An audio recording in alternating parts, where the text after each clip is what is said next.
तो जैसा कि आप सब भी जानते ही होंगे, यहाँ पर हमारे डेली वेजर्स की तरफ से कंटिन्यूसली स्ट्राइक चल रही है और इस स्ट्राइक को यहाँ पर 29 दिन यानी 1 महीना इस स्ट्राइक को जो है वो होने जा रहा है। लेकिन अभी भी सरकार की तरफ से कोई भी पॉजिटिव रिस्पांस हमारे डेली वेजर्स को यहाँ पर नहीं मिला है। तो अब हमारे यहाँ पर डेली वेजर्स का यही कहना है कि जब तक सरकार हमें यहाँ पर रेगुलाइजेशन पॉलिसी नहीं देती है तब तक हम स्ट्राइक को जो है वो कंटिन्यू करेंगे और ये स्ट्राइक जो है वो एंड नहीं होगी जब तक सरकार हमें यहाँ पर रेगुलाइजेशन पॉलिसी नहीं देती है। तो तब तक हम इस स्ट्राइक को जो है वो कंटिन्यू करेंगे और सरकार को भी चाहे कि जितने भी हमारे यहाँ पर डेली वेजर्स अलग अलग डिपार्टमेंट्स में यहाँ पर काम कर रहे हैं तो इनको यहाँ पर रेगुलाइजेशन पॉलिसी जो है वो दी जानी चाहिए और minimum wages act as per Delhi UT यहाँ पर इम्प्लीमेंट होना चाहिए। क्योंकि दिल्ली में अगर एक डेली वेजर 18,000 ले रहा है तो जम्मू कश्मीर में भी जो है वो मिनिमम वेजेस एक्ट के हिसाब से ही डेली वेजर को यहाँ पर 18,000 जो है वो दिया जाना चाहिए। ये हम अपनी चैनल की तरफ से सरकार को जो है वो अपील करते हैं। तो आगे आप ये वीडियो भी देख लीजिए क्या कुछ कहना है हमारे यहाँ पर डेली वेजर्स का। अपनी आवाज़ गूंगी बहरी अंधी सरकार को पहुंचाने की आप भरसक कोशिश कर रहे हो। तो जैसे आपने सवाल किया कि कुछ बड़ा करने जा रहे हो, तो हम 29 दिन से लगातार टूल डाउन स्ट्राइक पे हैं और प्रोटेस्ट प्रोग्राम सारे सब डिवीज़न वाइज चल रहा है और सरकार भी बहुत ज़्यादा परेशान है। और इसके दौरान इस 29 दिन में कम से कम 9 या 10 हमारी सिटिंगें अलग अलग ऑफिसर से हो चुकी हैं। डिप्कम जम्मू साहब से हो चुकी है और DC Jammu, mayor Jammu city, ADC Jammu, हमारे प्रिंसिपल सेक्रेटरी अशोक कुमार परमार साहब पॉजिटिव आदमी हैं।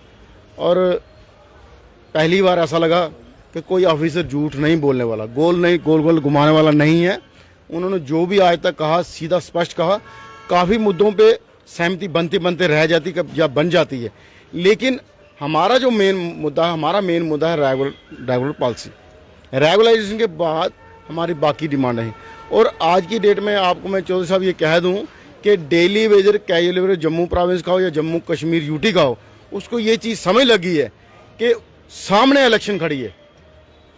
2 महीने या 2.5 महीने का टाइम कोड ऑफ कंडक्ट लग जाएगा और महीना 1.5 महीना वर्किंग डेज हैं। उसके दौरान ही हमें अपनी पॉलिसी लेनी है, अपने बच्चों के लिए रोटी का इंतजाम करना है और अपना फ्यूचर सिक्योर करना है। अगर आज भी हम स्लिप हो गए तो जैसे 2002 से लेके आज 2022 हो गए, 20 साल हो गए, लगातार हम स्लिप होते जा रहे हैं। तो अब हमने ये सोच लिया है कि सरकार को अब गोल घुमाना नहीं देंगे। सरकार या रेगुलर करेगी या सरकार टर्मिनेट करेगी, क्योंकि हमने बहुत से वादे पॉलिटिकल लीडरों के, पॉलिटिकल पार्टियों के मैनिफेस्टो में रखा जाता है। चाहे बीजेपी की आप बात कर लीजिए, आज सत्ता में है, केंद्र में भी, यहाँ में भी। और एम्प्लॉय जो है हमेशा रूलिंग पार्टी से सवाल करता है, रूलिंग पार्टी से डिमांड करता है। तो प्राइम मिनिस्टर मोदी साहब जब बीजेपी के इलेक्शन कैंपेन कमेटी के चेयरमैन थे, वो स्टेडियम में आए थे ललकार रैली में, और वहाँ पे जुगल किशोर शर्मा जी स्टेज से ये बोल रहे थे, जो उस टाइम एमपी के कैंडिडेट थे।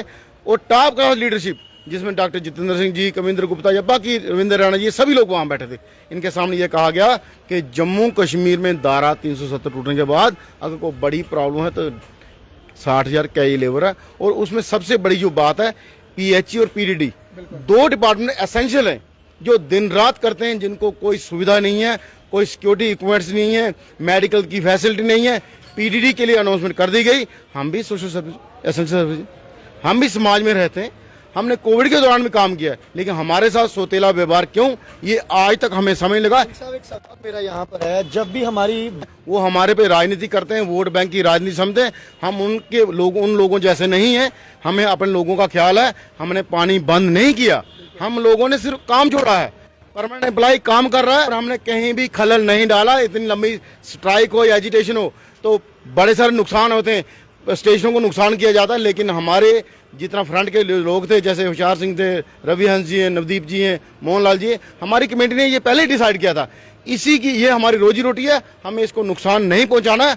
लेकिन इन लोगों को, चाहे वो हायर ऑफिसर हो चाहे जिनके बीजेपी के लोगों की आपने बात की, वो कहते हैं पिछली सरकार ने वोट बैंक की राजनीति के लिए उनको लगाया। अगर उन्होंने वोट बैंक की राजनीति के लिए लगाया तो वो क्यों हारे? हमने वोट की चोट से उनको हराया, क्यों? उन्होंने हमें गोल गोल घुमाया।